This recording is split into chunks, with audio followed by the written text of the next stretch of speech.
नमस्कार. निखिलेश मराठी या यूट्यूब चॅनलमध्ये आपलं स्वागत आहे. तर आज आपण द मा मिरासदार लिखित भोकरवाडीच्या गोष्टी या कथासंग्रहातील पाठलाग ही कथा ऐकणार आहोत. तर चला तर सुरुवात करूया. नाना चेंगट गावातल्या गावात सतत भटकणारा प्राणी होता, पण परगावी जायचा त्याला भारी कंटाळा. कित्येक वर्षात तो भोकरवाडी सोडून कुठंही गेला नव्हता. त्याला त्याची गरजच वाटत नव्हती. परगावी जाऊन करायचं काय? तशीच माणसं, तशीच घरं आणि तसलेच रस्ते. सगळीकडे एकच नमुना. भोकरवाडीत निदान करमते तरी. सगळी माणसे कमी जास्ती ओळखीची. परगावी कुणाची ओळख असणार? कुणाशी गप्पा गोष्टी करणार? इथंच वेळ जाता जात नाही, तिथं वेळ कसा घालवणार? आहे आपलं ठीक आहे, आपण बरं आणि आपला गाव बरा. नानाच्या मनात हा विचार पक्का होता. म्हणून वर्षानुवर्षे तो गाव सोडून फारसा कुठे बाहेर पडला नव्हता. त्याची माळवण तालुक्याच्या गावी एकटीच राहत होती. म्हातारीने कितीतरी वेळा त्याला बोलवले असेल. नानाची भाऊ भाऊजय अधूनमधून जात, पण नाना कधी गेला नव्हता. म्हातारी केव्हा तरी भोकरवाडीत येतेच. 4-8 दिवस राहते, कधी कधी महिनाभर ठिया देऊन जाते. बोलणी चालणी होतातच. मग आपण पुन्हा तिच्या गावी जाऊन निराळं काय करणार? नेहमी नानाच्या डोक्यात असे विचार येत आणि तो गावातून हलत नसे. पण आता वेळ बदलली होती. म्हातारीने अंथरूण धरले होते. भावाने आत्याबाईला भेटून 4 दिवस राहू नये म्हणून 3-3दा बजावून सांगितले होते. नानाचा अगदी निरुपाय झाला होता. म्हातारीजवळ थोडेफार डबोले असल्याची वदंता होती. तिला नाराज करणे शक्य नव्हते. म्हणून कित्येक वर्षाचा नेम मोडून नाना तालुक्याच्या गावी आला होता. आत्याबाईचे क्षेम कुशल विचारून झाले होते. म्हातारी अंथरुणात असली तरी अजून टुणटुणीत दिसत होती. सतत बडबड करीत राहण्याचा आणि नानाला उपदेशाच्या 4 गोष्टी सांगण्याचा तिचा उत्साह कायम होता. दिवसभर तिच्या उशाशी बसून तिची बडबड ऐकण्याचा नानाला कंटाळा आला. घटकाभर बदल म्हणून बाहेर भटकण्यासाठी तो घराबाहेर पडला. जेवण खाण आटोपलेच होते. आता रात्रीपर्यंत निश्चिंती होती. तेवढा वेळ बाहेर काढावा म्हणून नाना बाहेर पडला. रस्ता फुटेल तसा हिंडू लागला. रस्त्यातून हिंडताना नानाचे लक्ष कधीच रस्त्याकडे नसे. तोंडाचा आग करून इकडे बघ तिकडे बघ, मध्येच थांबून एखाद्या मोहक वस्तूकडे बघतच उभा राहा, अशी त्याची नेहमीची सवय. इथे तालुक्याच्या गावाला तर बघण्यासारख्या अनेक गोष्टी. दुकानावरच्या रंगबिरंगी पाट्या, बंदिस्त गटारे, सायकलीवरून जाणारी मुलगी, माडीवरच्या खिडकीतून बाहेर डोकावणारा एखादा सुंदर चेहरा. मग नानाचे लक्ष खाली रस्त्याकडे जाईल कशाला? खिडकीतून ओझरती दिसलेली ती तरणीताठी बाई पुन्हा दिसेल म्हणून नाना वर बघतच चालला. कशाला तरी एकदम ठेचकाळला. क्याव क्याव क्याव असा आवाज निघाला आणि एकदम कुणीतरी त्याच्या हडकुळ्या पायाचा चावा घेतला. आगाय मेलो! नाना एकदम ओरडला आणि त्याने खाली पाहिले. रस्त्यात रंगाचे वेटोळे करून झोपलेल्या एका कुत्र्याच्या छाताडावर त्याचा पाय पडला होता. त्या कुत्र्यानेच त्याच्या तंगडीचा चावा घेतला होता. तंगडीवर दात उमटले होते. रक्ताची बारीकशी धारही लागली होती. जखमेकडे पाहिल्यावर ठणकाही सुरू झाला होता. चावलेले कुत्रे पळत पळत लांब जाऊन उभे होते. कुत्रे चावल्याच्या जाणीवेने नाना घाबरला. रस्त्यातच मटकन खाली बसला. भराभर लोक गोळा झाले. गर्दी जमली. कोणीतरी नानाला उचलून शेजारच्या दुकानाच्या फळीवर बसवले. दुकानातून काहीतरी औषध काढून त्याच्या जखमेला लावले. औषधाच्या चोळण्याने नानाची पायाची आग झाली. त्याने पुन्हा ठाणाठाण केला. कोणीतरी त्याच्या पायाला फडके बांधता बांधता म्हणाले, वरडू नको. चांगलं पैगड असून वरडायला काय झाले तुम्हासने? वरडू नको तर काय करू? नाना विवळला. काय फसाफसा चुळत लाही लाही होत्या पायाची. हो द्या हो, औषधच झाली माही. आग आग होयाचीच. होईल आजचा दिवस. पण कुत्रं कसलं होतं ते बघितलं का? नानाने लांब उभे राहिलेल्या कुत्र्याकडे बोट केले. ते काय तिथं खेळ आहे? ते काळं किडान पाठीवर चट्टा आहे बघा, दिसलं का? ते नाही विचारलं. मग पिसाळलेलं होतं का? काय पत्त्या नाही. पिसाळल्याला असलं तर लय ताप होतं. दुसरा म्हणाला, आधीच सांगून ठेवतो, सरकारी दवाखान्याकडचं पहिलं सुटायचं.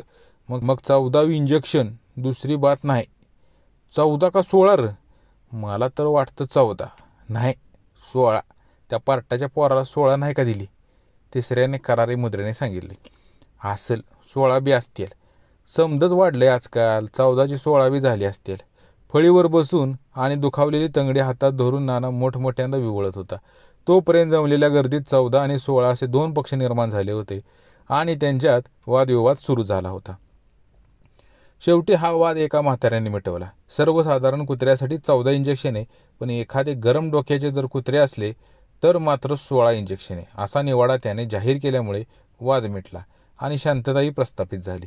हळूहळू लोक हल्ले, पण जाता जाता तिघा चौघांनी नानाला बजावून सांगितले, त्या कुत्र्यावर नजर ठेवा पाहुणं. किती टाईम? नानाने विचारले. निदान आजचा दिस बरं आहे. धड असलं तर कोणाला चावणार नाही. पिसाळ्याला असेल तर ज्याला त्याला चावल बघा, आणि पिसाळ्याला निघालं तर मग लय बेकार काम. इंजेक्शन तर घ्यायचीच, पण तरी बी काम होईल असं नाही. माणूस एकदम बिमारच पडतो आणि भसकन ताप भरतोय. अरे बापरे, नाना घाबरला. जास्त वाढलं प्रकरण तर कुत्र्यावाने भुकायला बी लागतोय. कसं? भ्या भ्या. एकानं कुत्र्यासारखे भुंकून पण दाखवले. भुंकताना त्याने डोळे असे गरागरा फिरवले की नानाची छाती एकसारखी धडधडू लागली. तो भलताच घाबरला. कुत्र्यावर नीट लक्ष ठेवतो असे त्याने कबूल केल्यावरच सर्व मंडळी समाधानानं हल्ली. नाना उठला. फळीवरून पाय जमिनीवर ठेवून त्याने लांब उभ्या राहिलेल्या कुत्र्याकडे टेहळणीच्या नजरेने पाहिले. आता याच्यावर दिवसभर लक्ष ठेवलेच पाहिजे असा निश्चय करून नाना लंगडत लंगडत कुत्र्याच्या दिशेने चालू लागला. ते काळे कुत्रे त्याच्याकडेच बघत मुकाटपणे उभे होते. नाना अगदी जवळ येईपर्यंत त्याने कसलीही हालचाल केली नाही, पण नानाच्या हाताच्या अंतरावर आला तसे ते हल्ले. नानाने एक धूर्त कटाक्ष टाकून ते एकदम पळत सुटले. पुन्हा लांब जाऊन ते उभे राहिले. नाना पुन्हा लंगडत लंगडतच तिथे गेला. जरा जवळ गेल्यावर ते कुत्रे पुन्हा धुमू पळाले. पुन्हा लांब जाऊन गप्प उभे राहिले. एखाद्या शिंगवाल्या विचित्र प्राण्याकडे टवकारून बघावे तसे नानाकडे पुन्हा बघू लागले. आर तुझ्या कुत्तरड्याच्या मी, असे म्हणून आपल्या लंगड्या पायाची पर्वा न करता नाना त्याच्याकडे एकदम धावला. त्याबरोबर जीव खाऊन जे ते उधळले ते पार दुसऱ्या गल्लीत शिरून दिसेनासे झाले. नानाच्या पार नजरेआड झाले. आता मात्र नानाला संतापच आला. एक साधे कुत्रे ते काय, आणि त्याने आपल्याला इतकी हुलकावणी द्यावी? काय हाय काय? या नाना चेंगटाचा हिसका माहीत नाही अजून. एकदा एखाद्या गोष्टीच्या पाठीमागे लागला तर कोणाच्या बापाला ऐकायचं नाही. मग ह्या कुत्र्याची काय कथा? आता काढतो हुडकून. चालत जातंय कुठं? कुत्र्याच्या पाठोपाठ नानाही त्या गल्लीत घुसला. इकडे तिकडे पाहत राहिला. कुठले तरी एका घरात घुसलेले ते कुत्रे कोणीतरी हाकलल्यासारखे पुन्हा घराबाहेर पडलेले दिसले. तेव्हा त्याला भलताच जोर चढला. इरेसरीने त्या काळ्या कुत्र्याच्या मागे धावून सुटला आणि मग दोघात धावण्याची शर्यत सुरू झाली. जोरात पाठलाग सुरू झाला. नानाला कसलेच भान राहिले नाही. दात ओठ खाऊन तो त्या काळ्या कुत्र्याच्या मागे धावत सुटला. या धावपळीचा परिणाम अर्थातच रस्त्यावरून जाणाऱ्या माणसांवर होणे हे अगदी अपरिहार्य होते. नाना स्वतः तर एक दोनदा या भानगडीत रस्त्यावर आपटला. एकदा त्याचे कपाळ जोरात आपटले आणि टेंगुळ आले. एकदा तर त्याचा दुसरा पाय मुरगळला. पण रस्त्यावरून जाणारे एक दोन लहान पोरांनाही त्याने धक्के मारून खाली पाडले.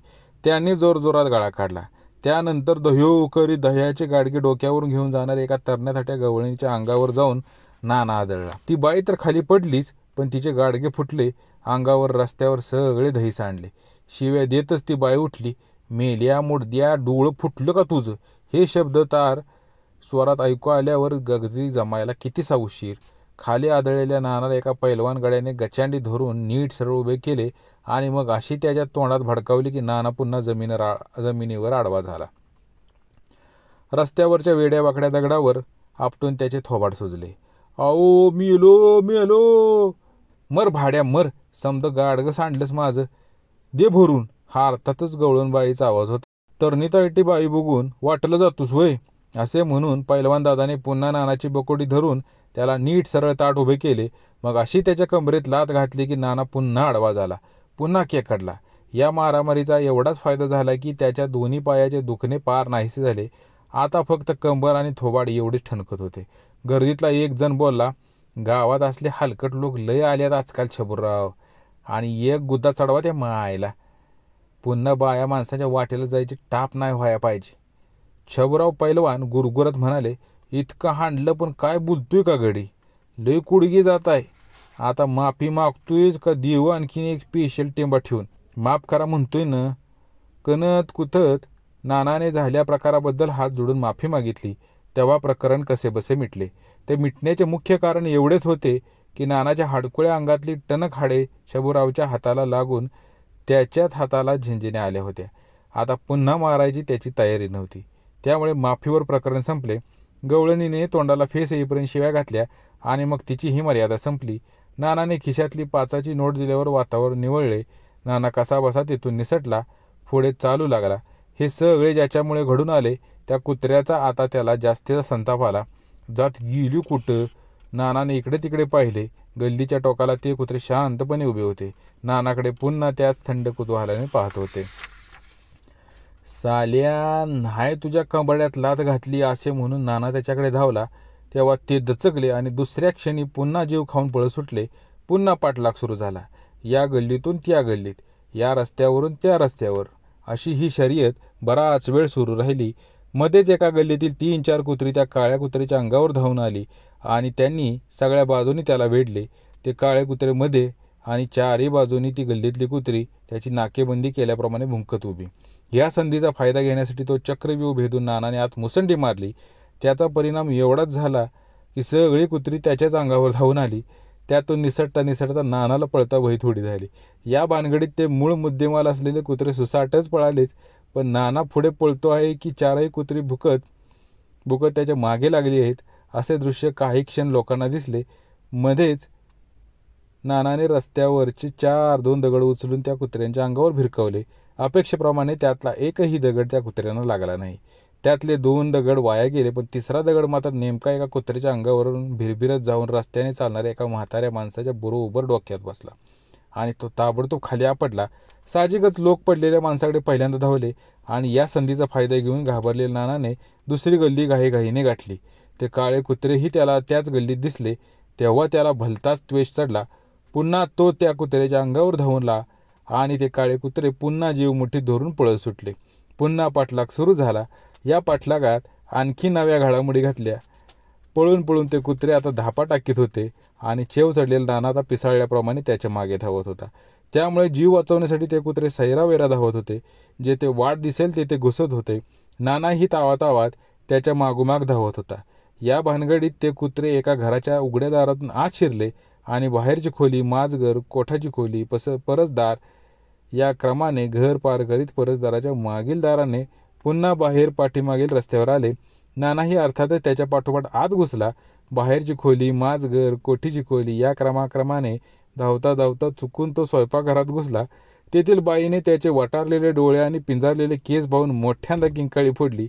त्यामुळे बिचकून जाऊन नानाने आपला मोहरा वळवला. तो बाळंतिणीच्या खोलीत गेला. तिथल्या 4-5 बायकांनी त्याला पाहिल्यावर सामुदायिक किंकाळी फोडली. त्याबरोबर घरातली पुरुष मंडळी जागी झाली आणि तेथे धावून आली. सुदैवाने तोपर्यंत नाना परसदाराच्या मागील दारापर्यंत पोचला. त्याची फक्त पळती पाठ घरातल्या लोकांना दिसली म्हणूनच नाना बचावला. पण त्या घरातून 2-3 पुरुष चोर चोर चोर करीत बाहेर आले आणि पळत सुटले. तेव्हा रस्त्यावरचे रिकामटेकडे लोकही उगीच धावत सुटले आणि काही वेळ सबंध गल्लीत नुसती पळापळ झाली. या सगळ्या पळणाऱ्या लोकांच्या गर्दीत नानाही सापडला. सगळ्या लोकांबरोबर त्याच्याच गतीने पळत सुटला. बाकीचे लोक आपल्याबरोबर का पळत आहेत हे त्याच्या मनात आश्चर्य करीत तोही पळत राहिला. गल्लीच्या एका टोकाला गेल्यावर पळणाऱ्या 10-12 लोकांचा तो गठ्ठा एकदम थांबला. धापा टाकीत उभा राहिला. छाती वर खाली करीत श्वास गळीत एकाने नानालाच विचारले, काय दिसलं का कुठं? छे, असं म्हणून नानाने ते कुत्रे कुठे दिसते का ते बघू लागला. पण कुत्रे या गडबडीत बेपत्ता झाले होते. पण कुठनं पळाला? नानाने मागाच्या घराकडे हात केला. हे काय, हेच घर? तिच्या आईला एक जण ओरडला. मोरच्या दरवाजानं घुसलो, पार समध्या खोल्या वळणत मागच्या दारानं पशार. तिच्या आईला दुसरा पण ओरडला. तरी मी त्यांच्यासारखं माग आहे. नाना हात झाडीत खिन्न स्वरात बोलला. पाठोपाठ सारखा पळतोय. एवढ्या झुकांडी दिली बघा त्यानं. तिच्या आईलीला तिसरा ओरडला. आपल्या गल्लीत कुणीतरी जबरदस्त भामटा शिरलेला आहे आणि सगळ्यांच्या हातावर तुरी देऊन तो हा हा म्हणता निसटला. ही बातमी फारच रोमांचकारक होती. त्यामुळे जमलेल्या लोकात तिच्यावर चर्चा सुरू झाली. नानाने या चर्चेत भाग घेतला असता आणि आणखीन काही वेळ तेथे काढला असता तर हाच तो भामटा हे लोकांच्या लक्षात आलेच असते. मग त्या भामट्याची धडगत नव्हती. पण चर्चेच्या प्रारंभीच नानाच्या गल्लीच्या दुसऱ्या एका बाजूस कुत्र्यासारखे काहीतरी दिसले आणि तो तिकडे धावला. त्यामुळे तो पुन्हा एकदा बचावला. नानाला तेथे जे दिसले ते काहीतरी काळे होते, पण कुत्रे नव्हते. थकून जाऊन नाना उभा राहिला. त्याने आणखी लांबवर नजर टाकली आणि त्याला ते कुत्रे पुन्हा दिसले. ते पाठमोरेच चालले होते. पण नानाने एक धाव घेतल्याबरोबर पाठीला डोळे असल्याप्रमाणे ते पुन्हा टाणकन उडी मारून पळत सुटले. नानाही पुन्हा जीव खाऊन त्याच्या मागे धावत सुटला. तोंड सुजले होते, कमरेतून काळा येत होत्या, पाय ठणकत होते, पण पिसाळलेला नाना कुत्र्याच्या मागून एकसारखा धावत होता. आता दुपारचे 4 वाजून गेले होते. उन्हे कमी झाली होती. रस्त्यावरची गर्दी थोडी वाढली होती. ते दृष्ट कुत्रे नानाला एकसारखे हुलकावण्यात देत होते आणि 2-2.5 तास पाठलाग करून नानाचा अगदी पिट्टा पडला होता. त्याला धाप लागली होती, तहान झाली होती, पायात कसले बळ उरले नव्हते, तरी तो एकसारखा पळतच होता. ते कुत्रे नजरेआड होऊन देऊन चालण्यासारखे नव्हते. दृष्टीसमोर अंधारी येत होती, पण तरीही नानाने डोळे ताणून पाहिले. ते कुत्रे एका मोठ्या इमारतीच्या फटक्यातून आतल्या मोकळ्या आवारात शिरलेले त्याने पाहिले. नानाही आत घुसला. कुत्रे आता इमारतीत शिरलेले दिसल्यावर तोही बेधडक आत शिरला. इकडे तिकडे धावू लागला. एकदम थबकला. मग लक्षात आले की ही शाळा आहे. वरांड्यातून धावताना एकदम कोणीतरी त्याचा हात हिसकला. खेकसून विचारलं, हे इकडं कोण? इकडे बघायला आलोय. काय बघायला आलाय? हेच, असं म्हणून नाना पुढे काही खुलासा करणार तेवढ्यात एका खोलीतून एक प्रौढ वयाचे चष्मिष्ट गृहस्थ लगबगीने बाहेर आले. अडवणाऱ्या माणसाला उद्देशून करड्या स्वरात म्हणाले, मारुती, खेकोसतोयस काय असं? नाही साहेब, ही इड. चुप. काय बोलावं काय कळत का नाही? आज पालक दिन आहे. निरनिराळे पालक येत असतात शाळेत. जा, तू आपलं काम कर. शिपायाला पाठवून दिल्यावर चष्मिष्ट हेडमास्तर दिलगिरीच्या सुरात म्हणाले, माफ करा आमच्या या शिपायाला काही कळतच नाही. शाळा बघायला आला ना? नाना बावचळला. नाही म्हणजे मी ह्याला हुडकायला आलतो. असू द्या, या तुम्हाला शाळा दाखवतो. असं म्हणून हेडमास्तराने मोठ्या प्रेमाने नानाचा हात धरला आणि सबंध शाळा दाखवली. शाळेचा आत्तापर्यंतचा इतिहास सविस्तरपणे कथन केला. निरनिराळे वर्ग कसे चालले आहेत याची प्रत्यक्ष पाहणी नानाकडून करून घेतली. या भानगडीत ते कुत्रे जे बेपत्ता झाले ते झालेच. ते पुन्हा काही दिसले नाही. अर्धा तास शाळा पाहून झाल्यावर साहेबांनी मोठ्या प्रेमाने नानाला निरोप दिला.